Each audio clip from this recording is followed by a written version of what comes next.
So this Ask Dr. Nikki comes from fake name Ryan.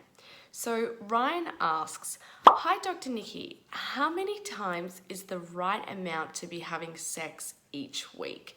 Now, this is one of those questions that I get asked all the time, and there really is no magical number. We might hear some studies that go floating around that it's 2-3 times a week. I heard one once that said the average Australian couple is having sex 2.4 times a week, and I was questioning what the 0.4 is. But we're all trying to work out what this magical number is, regardless of what the average is.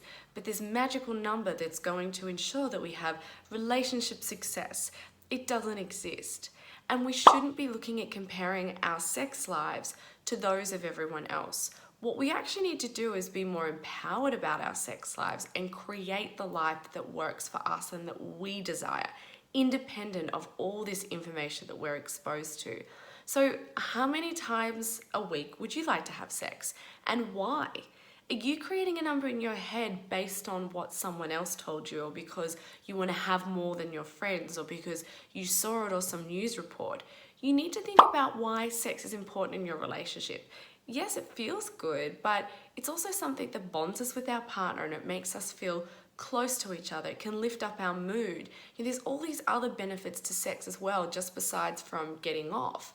So when we look at that aspect, it is actually really important to be having regular sex in your relationship. But the definition of regular is really up to you, your partner, and the logistics of life. What are your work hours like? Do you have small children? Are you struggling to get enough sleep in the day?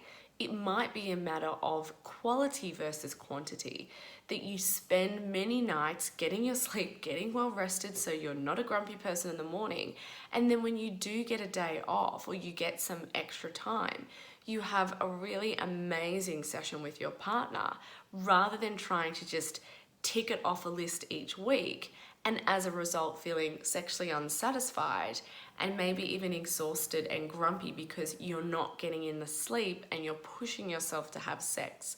So it's really a balancing act.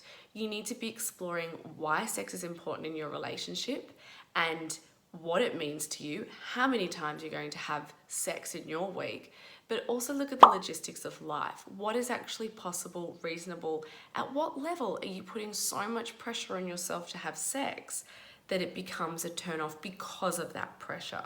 So the short answer is, unfortunately, Ryan, there is no magical number per week, and I would really encourage you to create the sex life that works for you and your partner, no matter how many times a week that is and what that looks like.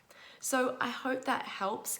Now, if you have an Ask Dr. Nikki question, make sure you jump onto my Facebook page, send me a message and ask me anything. Okay, bye.